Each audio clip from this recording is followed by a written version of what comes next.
I'm very excited to have our next guest in studio today, 1994 world champion, 1996 Olympian.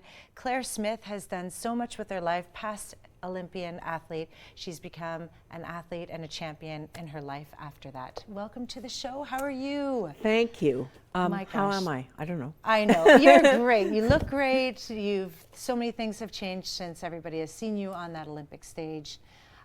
Bring us through your journey a little bit. Well, so I was at the World Championships. I was not the world champion, but I was there. I'm calling you the world champion. You were at the championships. And then I went to the 96 Olympics, and then at the European Championships, I was on the team again, and I fell off and sustained a severe traumatic brain injury.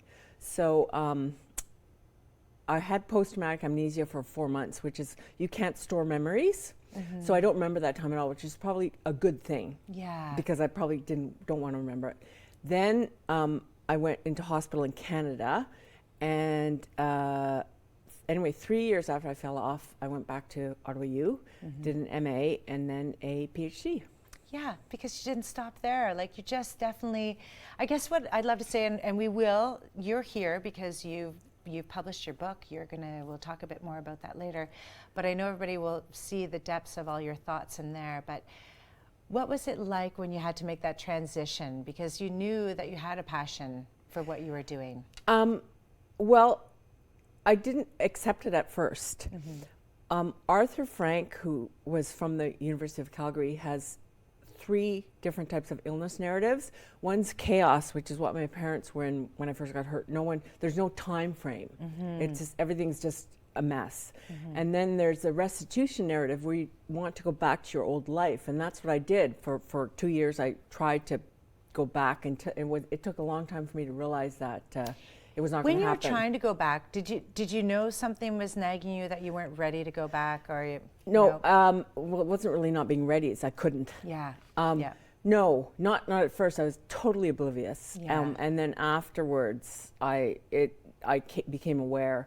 I spent about a year actually trying to be the horse person I was, but. Well, it was part of your identity. That's which right. is why Absolutely. we're saying there's identity, there's a narrative, that's who you've been. So we all try to fit back into that mold. Exactly. But I did read a quote from one of your doctors that I just get chills thinking about it. Just that idea. Do you know your quote off by heart? Is that the Arthur Frank one? Yeah, he wasn't actually one of my professors, but no, I don't know it off by heart. I feel like I'm going to read it. Okay. And it was just, illness takes away parts of your life, but in doing so, it gives you the opportunity to choose the life you will lead, as opposed to living the one you have simply accumulated over the years. Exactly. Yeah. And that's on the very first page of one of his books. Yeah. But it took me a long time. It took me to the end of my book before I finally realized, yeah. Yeah. That's but maybe how it you is. weren't ready for it. I don't think so. No. I think the whole master's and PhD, I studied head injury for both. Okay. Were part of my healing process. Yes. You know? Exactly. And I wasn't, healing from head injury never is finished. Yeah. So I had just kept researching and writing and stuff like that, exactly. And then I got this dystonia, which also was a whole other issue because I couldn't start to drag my foot. And so I got dystonia, which is really a brain, it's in your brain, it's a chronic illness. So you're working through that right now? Well, I was diagnosed in 2006, so quite a while ago. No, I think I've worked through it. You've worked through a lot. Like when you just came in just with your brace, I'm like, okay, you have done milestones. And I feel like your story will speak to so many other people that are maybe in one stage of their life where they're trying to make the difference. I hope so, because it's definitely not about horses. Yeah. It's the other quote is from my own book, and it's about that this is not a book about horses. It's a book, I can't remember exactly what it says, but it's a book about finding yourself. Yes. And about recovering and becoming someone who you didn't at all expect to be. Yeah. And you're loving, can I ask you, I hope you're loving where you're at right now? Oh, I do. Yeah. Thank you, yeah. Which is fantastic. Yeah. So you didn't sit down on a fast blah, blah, blah, and write it all out. You took some time. No, that's right. And also, I'm very creative, so I'd go for 3 weeks solid and then I put it aside for a month.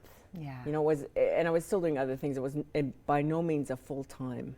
Well, I feel, Claire, that no one can tell you what you want to do because you're doing it so well yourself. And there's an opportunity for people to meet you in both Merrickville and Ottawa. Can you tell us about that? That's right. There's a book signing, actually, the Merrickville Book Emporium this Saturday. And then there's a launch party at the pub in Merrickville on the 1st, which is a Friday night from 5 to 8. Okay. So people can go on their way home. Yeah, and you get to rest up for that because people are not going to let you stop talking. and then and on the 3rd, there's one in Ottawa at Books on Beechwood from 1 to 3. Yeah, which is a nice intimate place to get the book. Yeah. And so how much does the book cost? The book, it depends. If you buy it from me, Yeah. it costs about $20, but I had to mark it up at Books on Beechwood to cover. I know. You know, I that's- know. So we can reach you at clairesmith/author.ca. Claire Smith dash. Dash, Yeah. not slash, dash. Dash. Thank you. And it's up and running as It of is today. up and running. Yes. Well, as of a few days ago, but it took a long time. I know. And you had a lovely article in the paper today, so everybody will get to know you and embrace you I hope and so. have a great read over the holidays. And just everybody knows someone who's going through a lot of trouble. Thank you so much for being on our show. It's such a pleasure to meet you. Thank you very much It's for having me. fantastic. Yeah, it's great. great. And I will be at your book signing, or I'll just take this one because I have $20. Thank you, everybody at home, for watching. Have a great weekend. It's Grey Cup, and make sure you take advantage of everything that's going on in the city. This is fantastic. Thank you. Take care. See you Monday.